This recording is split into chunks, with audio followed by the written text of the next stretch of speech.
Hello, I'm Michael Wybrow, and in this video I'm going to talk to you about protocols and delegates. Now, protocols are a super important part of both the Swift programming language and UIKit. They're used extensively, and you will need to become very familiar with them. It's pretty much not possible to write iOS apps without understanding protocols. And if you don't understand them, then you're going to have difficulty because they're just used so widely. So this is a really important concept, and we'll have a number of opportunities to practice and understand it better. But if you do have any questions, please do ask us about it. Okay, so protocols are they're equivalent to interfaces in Java, and what they are is they are a set of properties and methods that a class must implement. Okay, so and important concept here is they are blueprints. They're not behavior. So for a class to conform to a protocol, it means that that class must implement a particular set of methods and properties. It can implement other things as well, but it has to implement that set that's defined and described by the protocol. So why do we want this? Because protocols allow us to use objects, that is, call methods on those objects, without knowing the exact type of the object.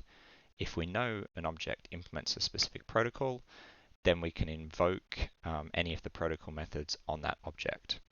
Okay, so the concept of delegation is something that we understand in the world around us, right?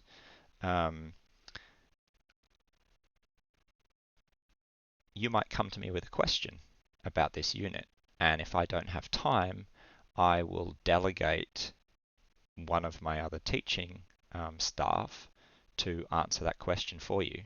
So what does it mean for that delegation relationship to be possible?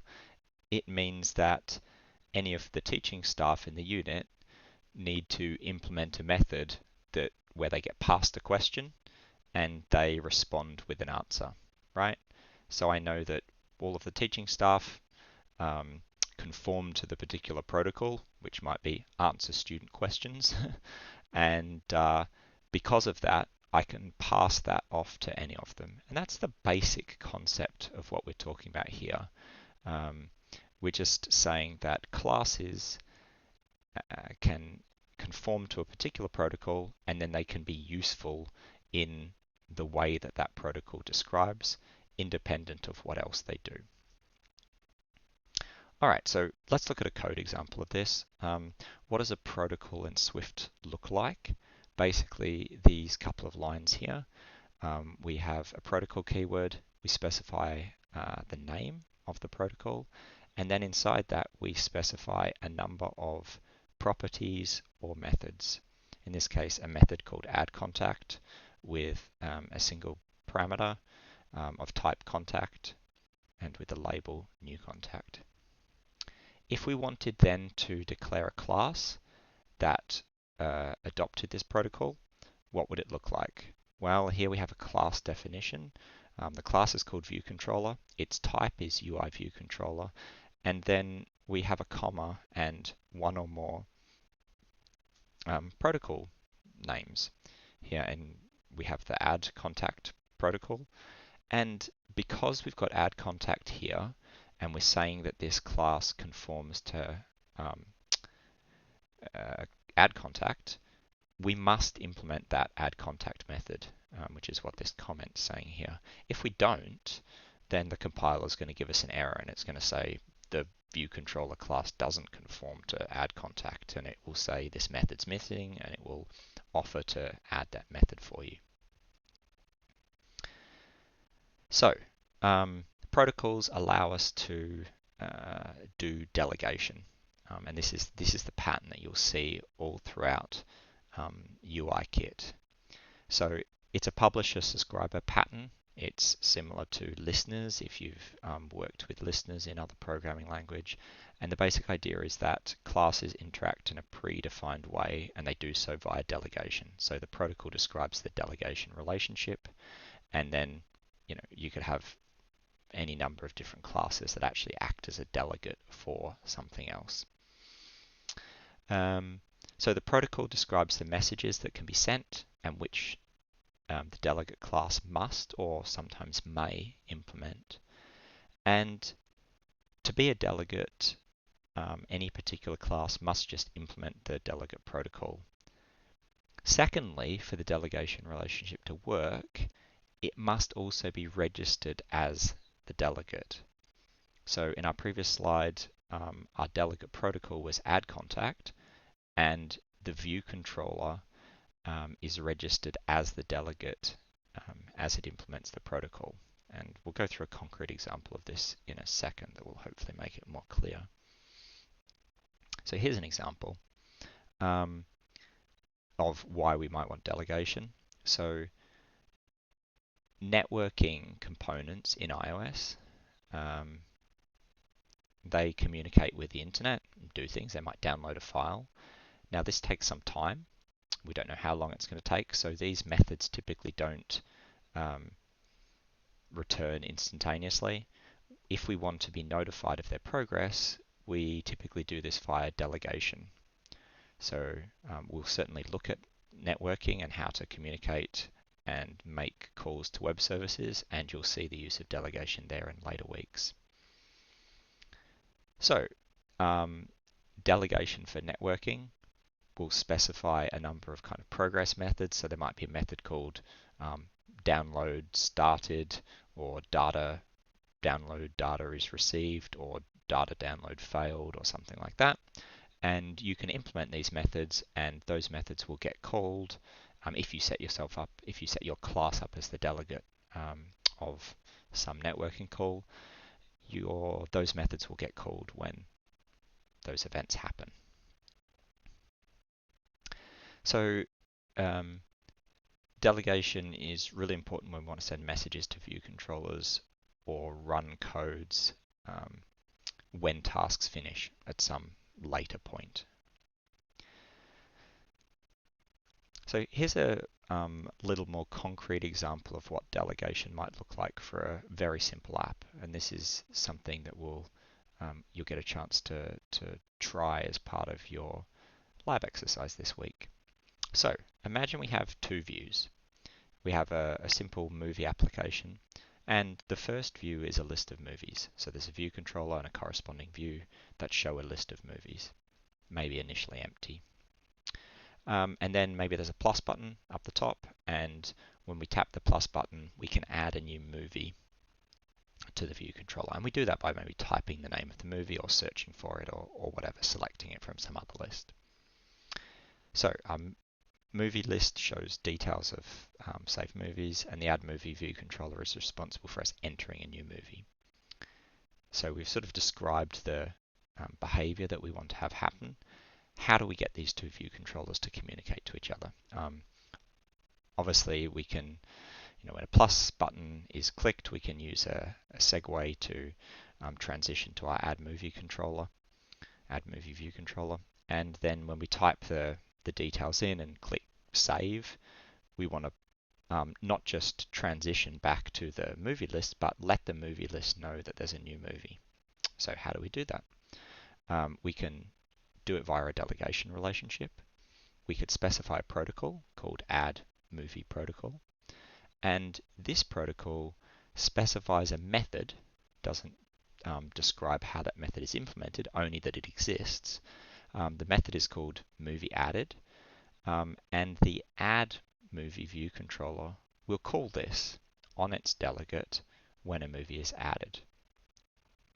Then, if our movie list view controller implements this method and therefore conforms to the protocol, it can get notified when a new movie has been added. And as a result of this, it can update its own information. That is the list that it displays to add a new entry. So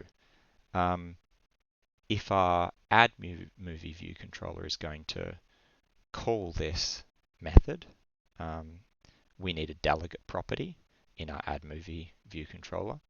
We can name that delegate, and it can use that property, which will refer to the movie list view controller, to call the method. When we transition to our add movie screen, we set this delegate property, and this is how the delegation relationship is set up. Again, this might be kind of confusing because I'm just going through this in terms of words, so maybe a visual picture that illustrates this might be helpful.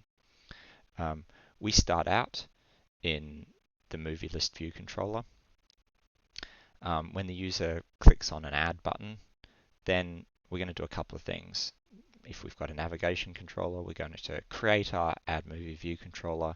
We're going to push it onto the navigation stack, and we're going to transition to it. Before we do this, there's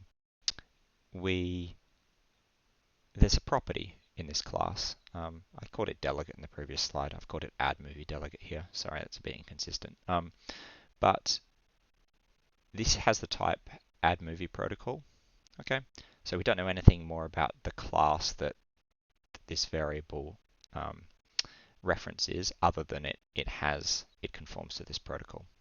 So this could initially be nil, but when we create this view controller, we set this property to point to our movie list view controller. Okay, cool. Then the user types in the details of a new movie. They click the save button. When the save button is clicked, we look at our add movie delegate, which refers to this class, and we call the movie added method of this class. So we end up calling the movie added property of this class here. And by doing so, we let the movie list view controller know that something relevant happened over here. That is, a movie was added. So again, in order to create this delegation relationship we see here, one, we need to define the protocol itself, which in this case is the add movie protocol, and says that anything that implements this protocol must implement this particular method. We need our movie list view controller to conform to that protocol, which we've done here. And when we instantiate our add movie view controller, we need to set the delegate property to point to this view controller. If we do those things, then we've set up and used this delegation relationship.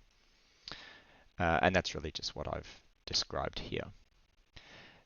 The benefit of this are we reduce the coupling, and why I mean this is that our view controller, our movie list view controller, doesn't need to know the details of the add movie view controller, and the add movie view controller only needs to know that the delegate implements some minimal set of functionality that's described in the protocol. And by doing so, we can make these classes more generic. So our movie view controller can be much more generic. That is, it can be reused. So in this case, we could use this add movie view controller to add something to this list of movies, but we could also use it in a different part of our app where we need to add a movie to some other different list. Okay, that's the basics of delegation. Thanks for watching.